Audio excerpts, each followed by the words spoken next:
El hombre que robó la Torre Eiffel, 2 veces. La Torre Eiffel cuenta con 324 metros de altura. Situada en el extremo del cuerpo de Marte a la orilla del río Sena, es el símbolo de la capital francesa. Este monumento cuenta con la estructura más alta de la ciudad. Fue construido por Gustave Eiffel con motivo de la Exposición Universal de 1889, que conmemoraba el primer centenario de la Revolución Francesa. Su construcción duró 2 años, 2 meses y 5 días, y fue una auténtica proeza técnica y arquitectónica. Utopía realizada. Actualmente constituye el símbolo más representativo de París. Este ingeniero apasionado y realmente genial supo rebasar sus propios límites para legarnos monumentos como la cúpula del Observatorio de Niza, la estructura metálica de la Estatua de la Libertad o incluso el puente ferrocarril de Burdeos. Vistas del campo de Marte y la escuela militar desde el alto del Trocadero antes de la construcción de la Torre Eiffel.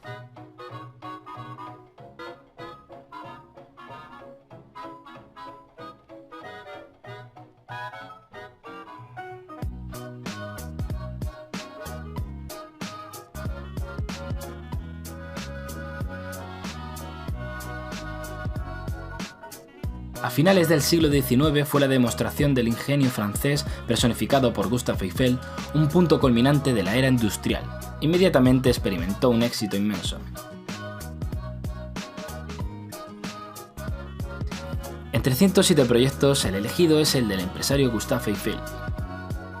Sufriendo una corrosión muy frecuente, la Torre Eiffel no conocerá verdaderamente un éxito masivo y constante hasta los años 60, con el desarrollo del turismo internacional. Ahora acoge a más de 6 millones de visitantes cada año.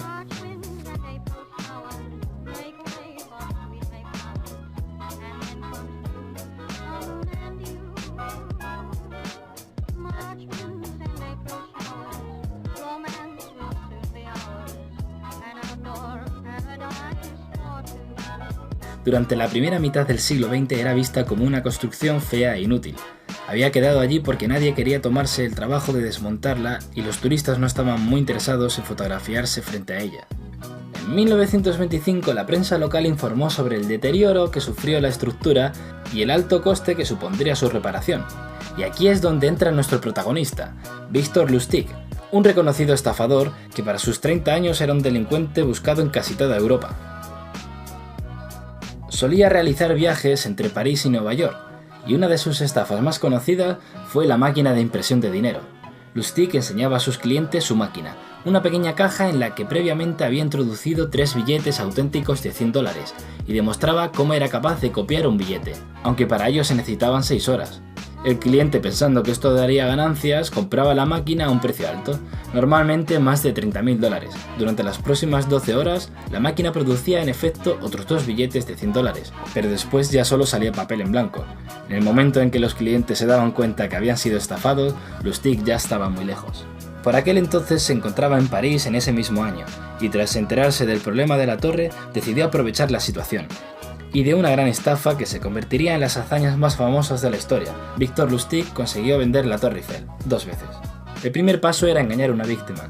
Contactó para ello con varios comerciantes de chatarra de la ciudad, y haciéndose pasar por un miembro del gobierno, los convocó a una reunión secreta en el prestigioso hotel de Crillon para hablar sobre un posible acuerdo de negocios. El día de la reunión, Lustig se presentó como el subdirector general del ministro de Correos y Telégrafo, mostrando falsos documentos que así lo acreditaban. El objetivo de Lustig no era vender la torre, sino dejarse sobornar por alguno de los empresarios. Para lograrlo, necesitaba generar el suficiente interés en alguno de ellos como para que considerara la idea. Pues uno de los chatarreros era André Poisson, un joven empresario emergente que buscaba cerrar su primer gran acuerdo comercial y hacerse conocido en el entorno, por lo que no dudaría en hacer lo que fuera necesario para resultar ganador. Lustig se acercó a su víctima, y muy discretamente le pidió un soborno que Poisson pagó encantado. Con el dinero en su bolsillo, el estafador se apresuró a huir de París y se ocultó en Viena. El pobre chatarrero, tras darse cuenta de la estafa, se sintió tan humillado que no se animó a avisar a las autoridades. Tras haber pasado un mes en Viena y al ver que nadie lo buscaba, Lustig decidió repetir el engaño. Regresó a París y fingió nuevamente vender la torre. Pero alguien alertó a la policía antes de lo previsto y huyó de Francia salvándose del arresto por un pelo. Su nuevo destino fue Estados Unidos, en donde continuó realizando engaños sorprendentes hasta que la policía le dio caza y fue encerrado en Alcatraz. en donde vivió hasta su muerte en el año 1947.